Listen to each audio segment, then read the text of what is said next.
My mom told me not to talk to strangers on the internet, but I'm glad I didn't listen. We are the Certified Newness of Sisters in the Love of Asian Entertainment. Hi, I'm Amanda. I'm Jessie. I'm Natalia. And I'm Sky. And that's it. It's that day, Wednesday, the day after we did What We're Watching, which is what we've been listening to since the last time we were listening to stuff. Yeah. So that's what we're going to talk about. We're just going to talk about what we were listening to recently. Who is going first? It would be you, right? If we want to same order? up. All right, same order. Okay, order. Cool. All right, I'm going to start. Me, Natalia. Hello. To the surprise of no one, when Stray Kids came out with a new surprise album right at the end of the year, I listened to it. Since apparently I'm Stray Kids' biggest fan after this year. You're the stay on the podcast. I'm officially like queen of the stays somehow. Don't know how it happened, but it happened. Here we are. So that was SKZ 2021 was their like literally out of nowhere surprise album. It just they just put out a Christmas album and then bam, here's another one like a week later. I was like, okay, they're working hard. I get it. I really love the song Placebo off of it. I thought it was really good. It's a really good album. I really like that. Our Thai sexy hands, Muse Supposite had a if you know, you know. If you know, you know.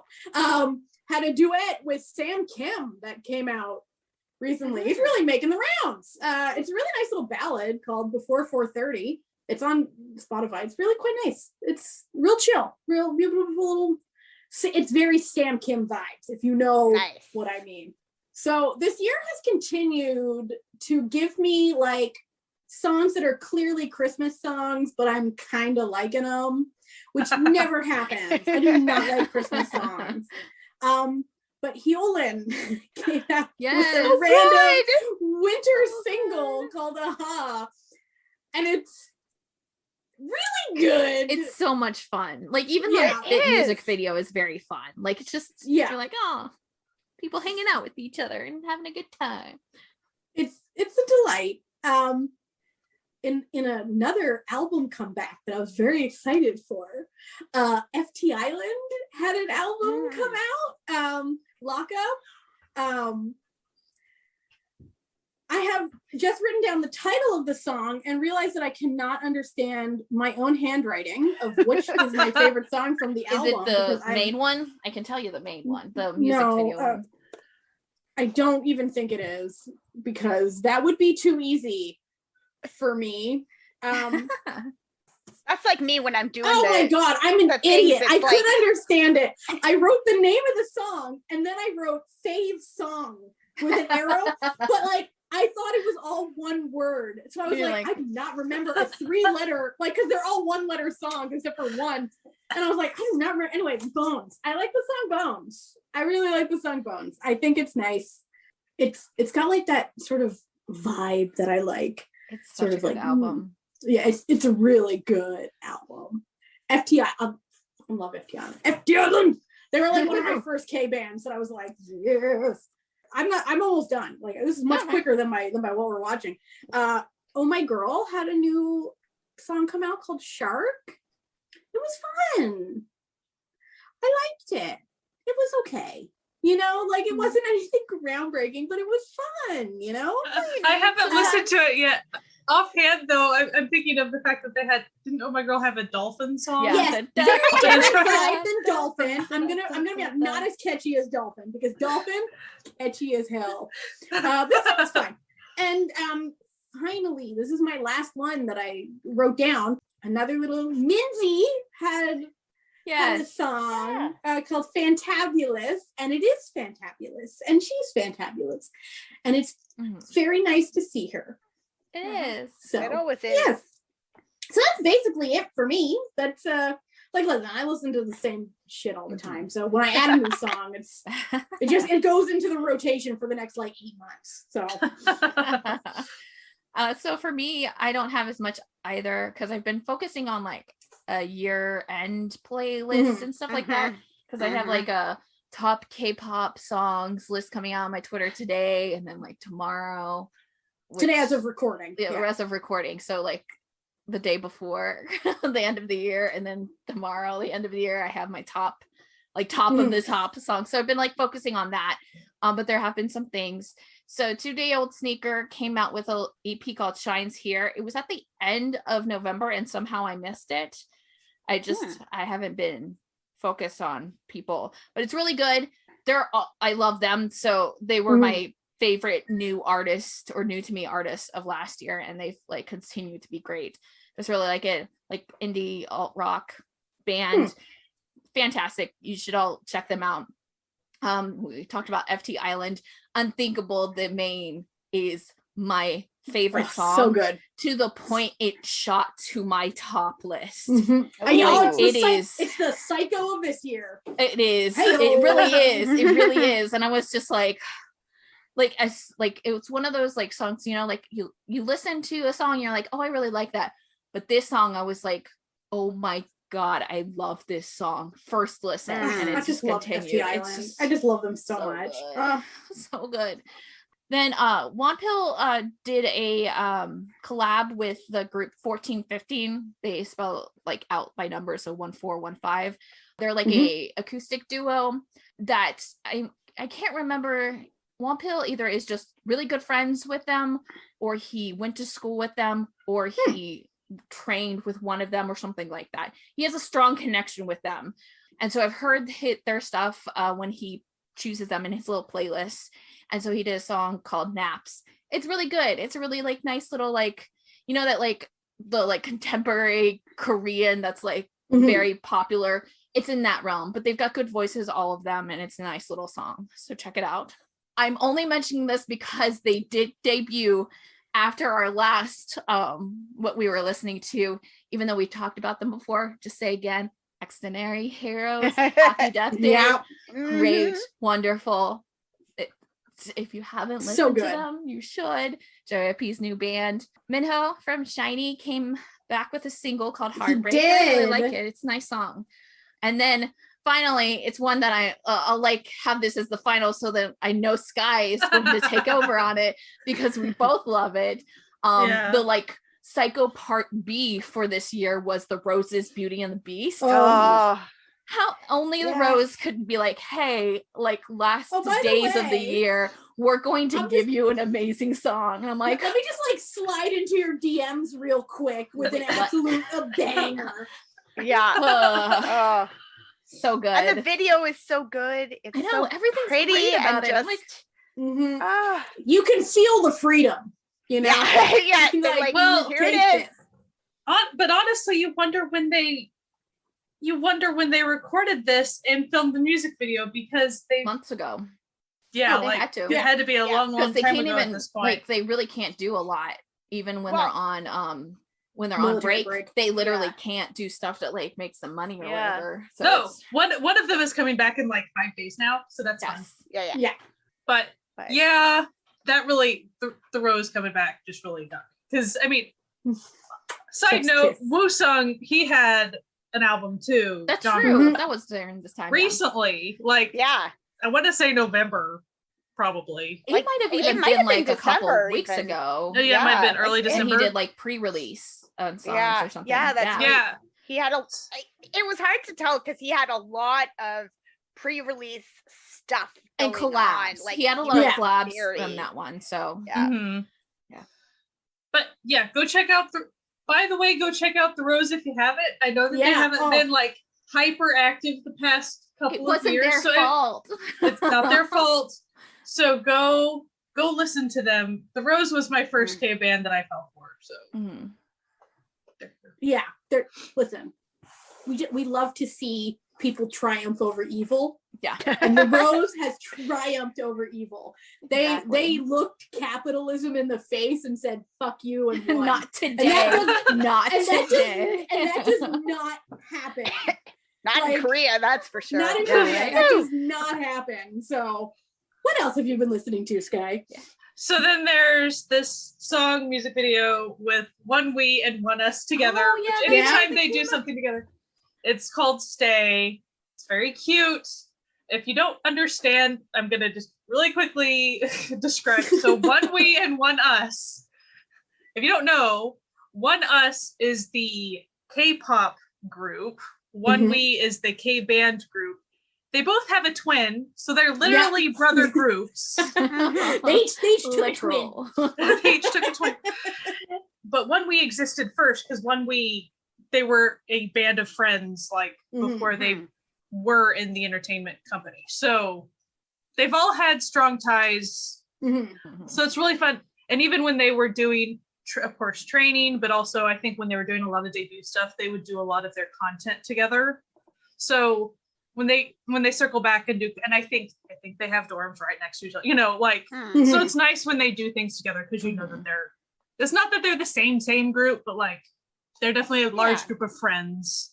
Yeah. Minimally, and coworkers. So Stay was fun.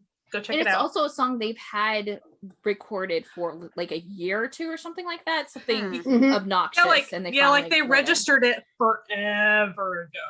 So it's just really strange that, and those entertainment companies, they evidently don't want money. I don't know. I don't get it. Businesses that hate money. It's a questionable system. It's more likely than you think. Apparently.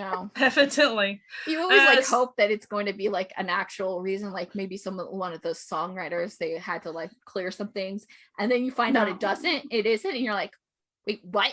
It wasn't actually like a thing. It's somebody got fired and the file was sitting on their desk and someone said it was bad, and they're like, okay, I agree with you, one person. Even though we've noticed that even when things are bad, generally fans will at least try to do it. I'm not saying the song is bad. I'm just saying that if your fans like you, they're going to they're going to listen. Anything you put out, you're fine. You can put it out. And I don't say anything that'll get me canceled, but groups have put out some real flops of songs that have done well, if you know what I mean. I think you're fine. Take that risk. And I honestly don't remember when ATEEZ dropped their album, but ATEEZ's album. So good. So, and in case, if you haven't watched Kingdom the show, not the group, the show, but not the show, the competition show. Kingdom Legendary War. Kingdom Legendary War. Yes.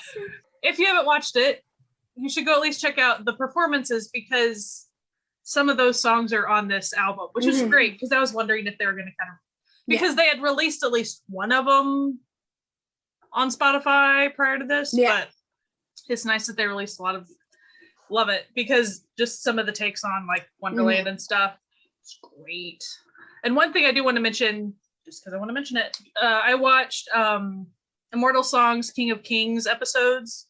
And the reason I want to mention it ties to this. So on one of the ATEEZ performances on Kingdom Legendary War, they had Forestella perform with them. It was really, really cool. So on the King of Kings episodes, they were competing against each other and stuff. And they even went head to head and had to get voted against each other at some point. And it was just really sweet because then they all hugged after that. And even Forestella, they were bowing on their knees, and so it was just really sweet. I like them together. It's cute. And also knowing that Forestella is now in Ace's entertainment company too. So that's a thing. And I think that Ace's entertainment company, they're doing Forestella, Ace, which Ace is 3 people at the moment because 2 of them are in the military. Yeah. And then they have one person, a soloist called Shy. They're all going to be having, I think, a concert soon, or at least an online event. And it's called The Beats Man, because Beat Entertainment Company. Beat Entertainment, yeah. And they're making it look like Kingsman stuff. It's funny. Oh, okay. Yeah. That's fun. Cool. So that's really all I've been listening to. So for me, much like if you were, listening to our What Are You Watching, it was a little known holiday called Christmas over this past little bit. So it's a little indie holiday. Indie holiday. The little holiday that could. So my I don't know, this year my 15-year-old really into let's get the decorations, let's do this. Every day it was shouldn't we be listening to Christmas music right now? All right, fine. So I listened to a lot of the Grinch soundtrack from that animated one, the one that's got Tyler the Creator and Run DMC. So there was a lot of Christmas and Hollis in my house this year, and I'm not complaining because I like that song. So But also there was a lot of like K-pop, like Christmas stuff. We already mentioned Aha. Purple Kiss had a song, My, that is delightful. Absolutely loved it. The first song on my 2021 playlist is called I'm Cold or It's Cold by Kim Sung-kyu, which was like a kind of a Christmas release last year. And he released another song this year. So they called When It Snows with Kim Young-jun. It's also delightful. It's just a nice little song, but it has that like jingle bell in the background that lets you know this is a December release. I think I mentioned last time that Cozy Pop had a Christmas album come out. Love Again Christmas by Kossoff is really, really good. I like the Stray Kids album. I really, really like 24 to 25. It's a lovely little song. It's a little different. Like usually when I think Stray Kids, I think that like hard banging, not always stuff, right? They got a little something for everyone. They do. Like, yeah, 24 to 25 is just a nice soft ballad type. It's quite cute. I like it. Shuggy, not to be mistaken for Suga. Shuggy had a song called Star, sort of along the same lines. Like these are all Christmas time songs, right? Like they're not songs about Christmas. They're not Christmas carols. They're songs about being in love at Christmas time or whatever, right? So it's a lovely little song. ZNT had one called A Gift. My like new favorites who I guess actually did debut last year, whenever you're listening to this, in 2021, TRPP. They put out a little Christmas single. I feel like they put it out with Natalia in mind. Really? The song is called Merry Bloody Christmas. Oh, and, interesting. It feels a little, perhaps they're not enjoying their Christmas season as much as one might hope for. I don't know. It's a good song. I enjoy it. It has very much their vibe. Like if you have been watching Inspector Coup and enjoying their songs, you will probably enjoy this one. It is partnered on the album with a New Year's song called The Next Year Song. And it's also good. I like next year songs. I just like Merry the Bloody literal, Christmas, like, with it. Here, we're serving you the exact holiday. And Leela Mars put out a song. I love it. It sounds like a breakup song. Like it's called Out of My Sight. Get Out of My Sight. It's a breakup song. And I cannot find the English translation for the lyrics. But given the vibe of the song, it very much has that year-end holiday vibe to it. It feels like it is a breaking up with 2021 song. This is goodbye, get out of my sight is what it sounds like he's trying to say. So it's a good song. I should check it out. But yeah, there was a few other things that I did that were not Christmassy. Bam Bam had something new come out. He did with Solgi. With Solgi. With Solgi. I love it. The video is very very dance, like it's nice choreography. It mirrors the other song that she did with yeah that Vogue type hand movement. Who Are You? It's called. And it's a great little song. I've also been listening to some of the songs from Idol the Coup because they're great. Some really, really good stuff there. The band that show is about is called Cotton Candy, and it's kind of like the lamest name, which in the first episode somebody is like giving her a hard time. Like, if it was called Lemon Candy or something, it would be more memorable. Cotton Candy just tells me I have no interest in your group, basically. Yeah. So it is intentionally kind of a weird name, but the music is good. Their songs are good. So worth checking that out. But yeah, that's pretty much it. And then, of course, the Rose, but we talked about the Rose. I cried a little watching that music video. I was like, so, you love to see it. You love to see it. For me. And then, I have to go through all this list and catch up on everything you guys, everything that's actually come out. That's not Christmas themed. So. Well, January is going to be the month. Oh, the catch up month. Well, there's a lot of stuff happening in January. Yeah. I think there's at least 5 people that I'm super excited for. Well, this has been our little baby episode that goes with the big episode. What we're listening to. Welcome to 2022. We hope that it's, treats you better than 2021, but we will see. If you want to support this podcast, you can go to patreon.com/certified Nunas to become one of the official Patreon found families, our certified found family over there that just are the best. They're the best. If you want links to everything that we talked about, well, you're going to have to go to certifiednunas.com or home on the web. Also, we have a Spotify that has a playlist of for every one of these episodes. It gets pretty wild up in these parts. If you want to reach out to us on social media, we are mostly on Twitter and Instagram. It's always at Certified Nunas. And if you want you need more of this conversation, you got to go to our Discord. We have a Certified Nunas Discord. That's super fun. And it's free for anyone who wants to talk about dramas and music and whatnot to come join and be a part of. We are very inclusive community over here. Anyway, we hope that you have a fantastic week, that you're staying safe, that you're, just killing it as per usual. Keep doing what you're doing. Stay safe, wash your hands, wear a mask, and keep enjoying Asian entertainment. Bye. Bye.